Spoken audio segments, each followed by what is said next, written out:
Good morning, everybody.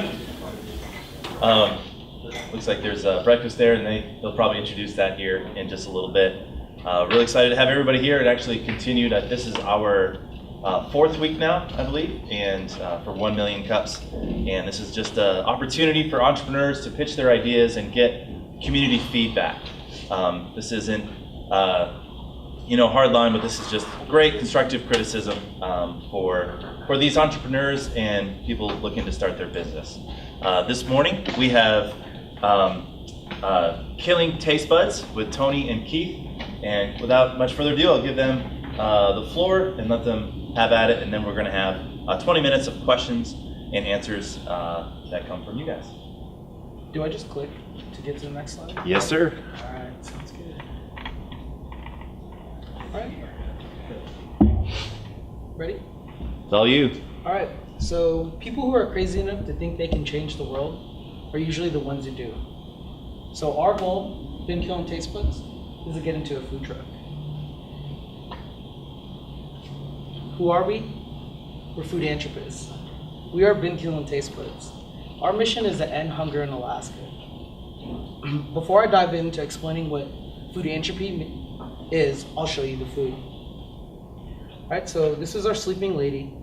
The way we came up with the name, so these are carne asada fries / tater tots. And so the way we came up with the name, all of us, so me, Brent, Tony, and myself, we all grew up on the west side, and going out to Point Warren's-Off, you could always see the sleeping lady there. So we kind of named it after that. And then following that, we have our sand sliders. So we all were Dragon Ball Z fans. I'm not too sure if you guys are familiar with the cartoon. So this is a Calbee-infused hamburger served on Hawaiian bread. And then we have our flat top. And this is kind of our carne asada on top of brown rice. And the way we came up with this is we kind of just thought of different landmarks in Alaska that all meant like something to us. And so the flat top was the winner. And then we have our traditional BKT sticks. Now this is kind of a barbecue pork with a homemade marinade that, I can't tell you guys because you'll obviously know my moneymaker. Yep. And so I go on to what is food entropy. So let's start with the root words. Philanthropy is the desire to promote the welfare of others, expressed especially by the generous donation of money, action, and time to a good cause.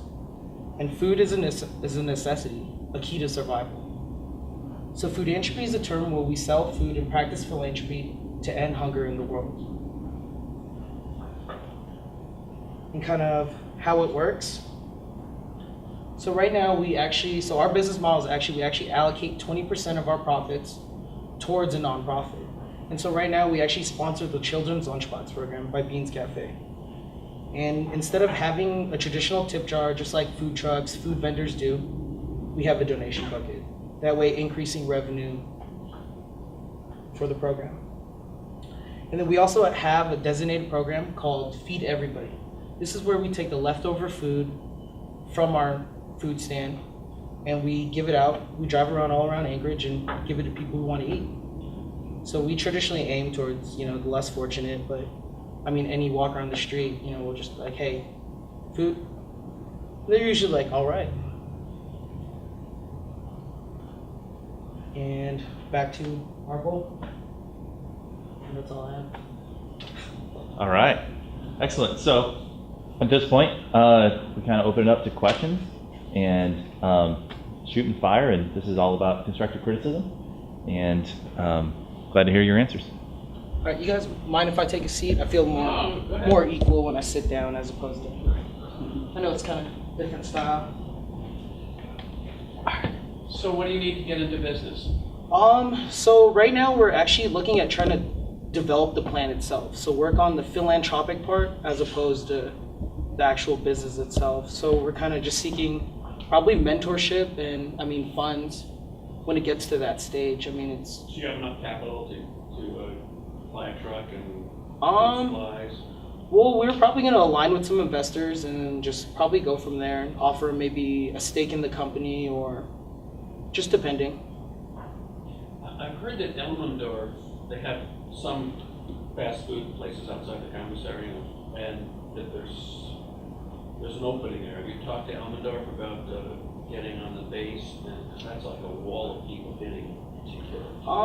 We haven't. We've kind of, just because we are new business owners, I mean, we've kind of just only stuck with Spinard Market and doing like private venues that way to kind of just practice our craft, presentation. So we haven't really reached out. I mean, we're still in kind of like beta stages, I should say. So are you, you're cooking, it sounds like right now? What are you cooking? We're cooking out of a propane stove, and then we have actual barbecue grills. Okay, so you like bring the stuff, set up like a stand for Yep. the shop. Exactly. Have you put together a plan that will give you an idea of what you need and when you're gonna need it, et cetera? Are you working on that? No, I do. I actually do have a plan, like a full-on business plan that, I'll discuss when, I meet with investors or people whom are interested in being a part of our mission. Now, when you meet with investors, you do more than what you did this morning. Of course, I kind of just gave an Well, intro. why did you do the whole thing? Because there's investors in this one. I just wasn't as prepared. I'm not gonna lie and sit here. Okay. Go ahead. What do you want to be 5 years from now? I want to be the #1 philanthropist in the world. So that is my goal. How big is that on a revenue base? Wait, sorry, can you ask that again? So 5 years from now, how, on this particular business you're doing, how big do you want it to be, like on a revenue? How much, the 20%, how much profits do you want to be going back into the community and into these? I really haven't thought about that. From that aspect, I just my goal is to really start like a consulting company, because a philanthropic business model hasn't been seen kind of in Alaska. So it's a unique style, and I've read about a benefit corporation, which is similar to kind of what we do, and only 26 states out of the 50 have them, and Alaska not being one of them. So I kind of just saw an opportunity there. One suggestion is usually when you want to get something going, Mm-hmm. figure out where you want to go, and you figure out how you're going to get there. So I think it's kind of important to figure out so people know what you want to be doing 5 years from now as far as this organization. Okay. For investors and for anybody who wants to be involved in sponsoring that. Sounds good. Good. So tell me about the regulations for mobile food trucks. Can they park anywhere? Is the health department sign off?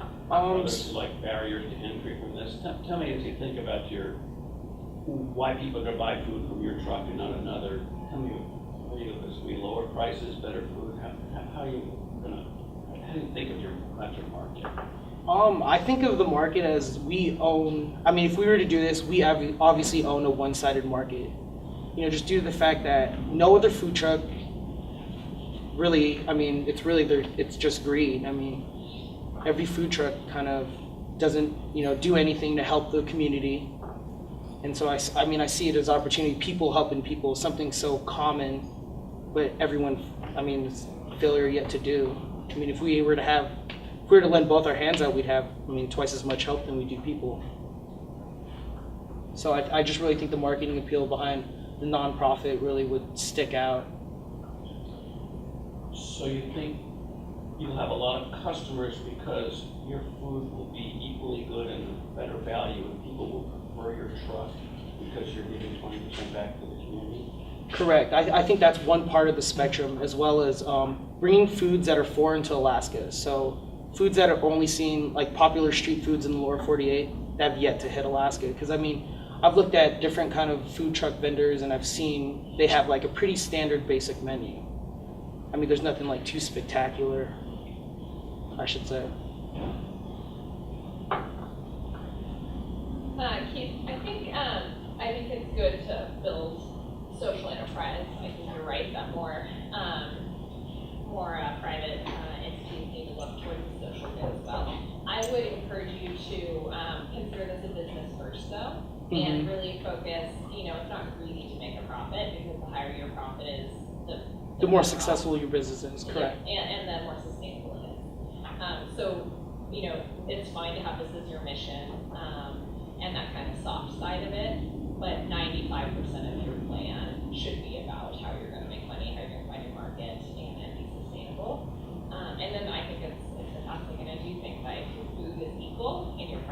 people, the fact that you're giving 20% back would attract a market, and so. Okay. So kind of just focus more on like bringing numbers. I mean, is that something maybe I should have brought and shown, was kind of just numbers that I already had? Okay. That's good to know. I mean, sorry, it's my first time doing this, so. Any more questions? How does it work with food trucks? Are you expecting to be able to do all the food prep in the truck?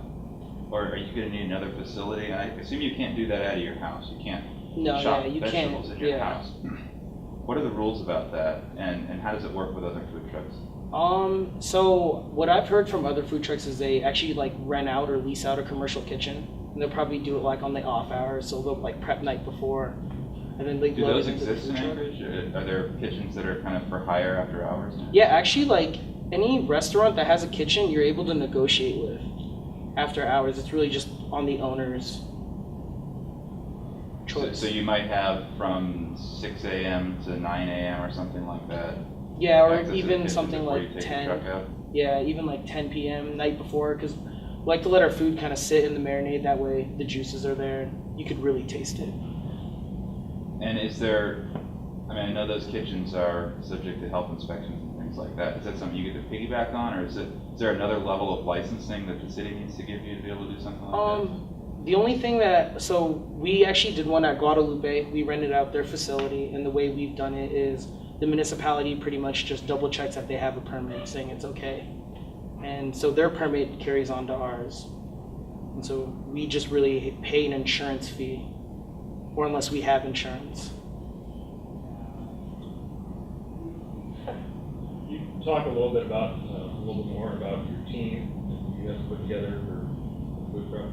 Like how many members there are, or kind of I mean, what are you guys' backgrounds, experiences? Okay, so myself, I dropped out of college. I actually turned down a scholarship, backpacked across Europe, and really I've played in a lot of MLMs. So I've done some beta testing for like Wake Me Up Now, Visalis, and I just saw an opportunity. And I failed before trying to open a business before. I tried to open a detail shop up here, and I like a detail shop, like cars. And what you learn from that? I learned that there are a lot of detailers up here. And I was like, man. Know your competition. Exactly. I was like, oh. So Henry Ford failed in his first 2 car companies. That's good. And so Tony, Tony, I'll just let you answer it since you're right here. I'm just going to become a medical assistant, and then I did that for about 2.5, 3 years, and then Keith basically saw him on the street. We hadn't talked for maybe about 3 or 4 years, and then he's like, "You think about doing a business?" I'm like, liking to be in it, so I kind of just quit my job and started cooking food. I've always had a good cooking background because of my dad. Always kind of taught me, so I kind of just messed around with a bunch of stuff like that and decided to do a food truck. So are you cooking now full time? Kind of, not Or really, this? kind of part-time. I work part-time at a paint shop as well too. So during the day I'm messing around in the kitchen and stuff like that. So I guess how much right now is the business going, and are you like catering events now, or are you like what? We had a few offers for catering, but I think we're still deciding on if we want to take that route or not. If we want to do personal catering at all. So we haven't really dived into that yet, but we have had a few offers from a few people to do some catering from. But we don't have much experience in that, so we'll do some research first before we try to dive into that. Brent? Oh yeah, and our other partner Brent, he couldn't be here. He's been a teller, financial representative he works for Denali right now, so he's actually at work over here. And sorry. As far as your menu and what you showed us today, do you have plans to expand on that? Yeah, we actually have like a whole hidden menu that we have just like in the kitchen, just kind of testing around. We kind of want to move more to like a healthier nutrition, so we're kind of in the process that way. Do you have any favorites? Like, are you like a preference in any kind of food? I don't know. I mean, I guess carne asada fries. I'm from Southern California, so I see where that came from. I know that's like key thing for people, young people in California. hitting a young target, I guess. But most of the food that you show, I know you have the kebab style, but do you think that it's going to be more beneficial to have, I guess, finger foods or things that are easier to eat than, items that need utensils? Is that something you guys have thought about? Yeah, so like what we've seen is like our sticks, they sell like hotcakes. I mean, we're constantly sold out on them. So, I mean, like being in kind of like that food truck, you see the niche, people want food that they can walk around and eat, kind of like similar to fair food. And so, yeah, that's why I think like our sliders and our sticks are probably like the most popular just because they're easy to hold and just easy to eat. So, have you already gone to fairs and that sort of thing? So you're saying you've sold stuff. I guess where exactly have you been successful, and where have you guys sold stuff already? So Spinard Market, they do it like every Saturday from 9 to 2. We've done it about 4 times. And yeah, I mean, we've seen like we've put everything on the menu and then we've kind of cut it back, tried different things. So you have a truck now? No, we just have a food stand. So we like kind of just set up our stand right outside of a parking lot and have a tent. So why go into a truck versus just continue to do what you're doing and actually probably have some severe margins at the moment? Because you're probably seeing some really good margins. That's why you're giving 20%. 20% profits pretty is high, a lot. yeah. So you have like severe margins. Why not just keep doing what you're doing? Just because it's a seasonal thing. I'm looking at it. I want it to sustain throughout the whole year in Alaska, and so kind of like I know food trucks, people don't want to wait outside. So like one thing we thought about was to deliver. To meet you on the spot and have your food ready to go. I mean, because you'll be driving around anyway. So yeah. Do you have an advisory board? We don't. It's really just me, Tony, and Brent. One thing in starting businesses is you can find some people who've been there, done that expertise, that aren't part of overhead, so it doesn't cost you anything. So if you're going to do catering, you can find somebody who sold the most successful catering company, and where you've acknowledged that they've done pretty good, and ask for some advice and stuff, or something in the head truck business. They'll give you, I don't know of anything that's more valuable for somebody starting out than the time with folks that have already done something. And if you listen to them, they add value, and you just say thank you. They might actually invest money in it. If they think you don't listen, then they wouldn't invest anyway. But okay. Yeah, I mean that's probably something we'll try to seek out. Just kind of mentors, and people who would help us kind of just fully develop the plan. I kind of just have a vision as opposed to like a real concrete plan. What they're doing is going to be investing in your dream, not in your business. I wouldn't say dream, I'd say goal. Well, it'll be your dream. Because what you're doing is you're giving them a dream to invest in. Mm-hmm. The reason they're going to be investing is they want to see you successful, and if you're successful, that's kind of their payback. Because they're not going to make any money at all. And they won't charge you anything. Oh, that's good.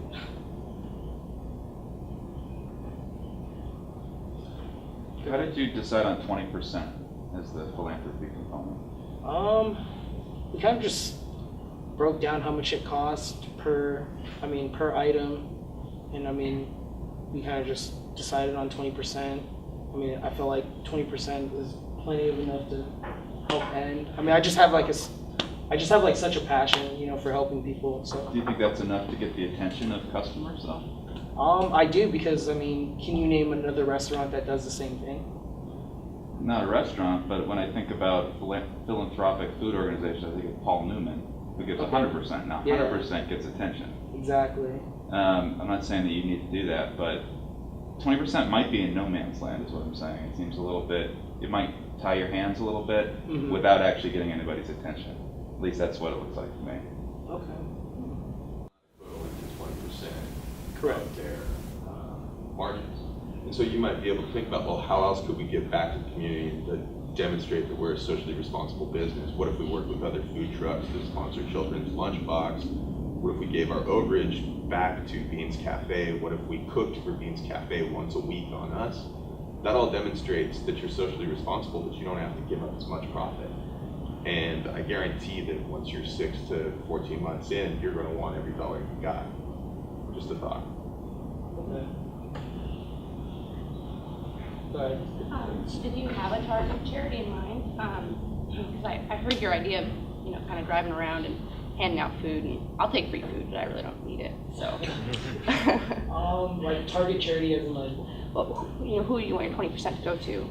so probably the children's lunchbox program, in all honesty, just because I was a kid struggling, as I grew up, so I totally understand what it feels like, to be there and not eat lunch. So I can relate to the kids because I felt their struggle. And how do you determine the charities?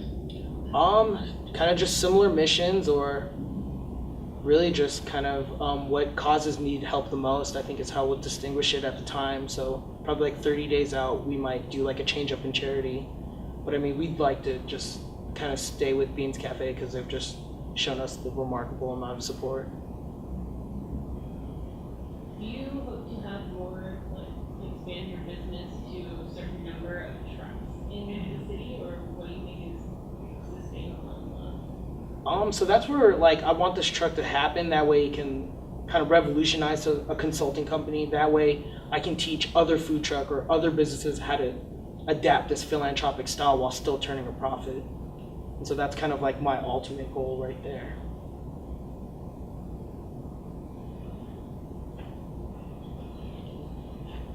Any other questions? Good luck. So, One more. what about the during the winter months? I haven't seen any food trucks out during the winter, just 7 months out of the year. What do you do then? That's where I would say the delivery or parking outside of buildings and kind of using social networking at its fine. Our target age is anywhere from 18 to 25 years old, and about all of them are always on their phones. And I know just because my brother is a big. Then he'll look up. So that's kind of just how I thought about it. Does that answer it or? Okay. Okay, so we always end. Oh, sorry. I was just wondering, have you had some pretty extensive conversations with other food trucks in Anchorage? As far not really extensive. I've kind of just gotten introductory, Urban Bamboo. They've answered a couple of my questions. Kind of what it takes and the hours it takes to run a successful food truck. I think there's a coalition of food trucks that actually the owners of all the food trucks meet now, and they're trying to work on policy issues, for example, you can't park downtown. So they're working as a collective to change something for the community. So you might engage with them a little bit. Okay, so kind of similar to the food truck carnival. I don't know if you've ever heard of that. That's how Okay. they started the food truck carnival. It was the same coalition of owners working together. So we always end 1 million cups with the same question to you. How as we, as a community, how can we best help you? Just to really just to help me expand the business and kind of get the ball rolling, I should say. I feel like I have a pretty good idea, at least a foundation. And I'd like to just start building my house, I should say. All right. Thanks a lot.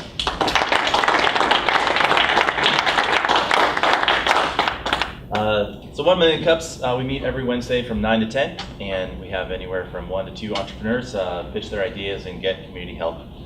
If you know of an entrepreneur or are an entrepreneur yourself, we'd be glad for you to help feed that system and get some more pitches going. That's one of our biggest needs, and how you as a community can help us. So anyway, thanks a lot. Grab breakfast, fajita, and have a great day.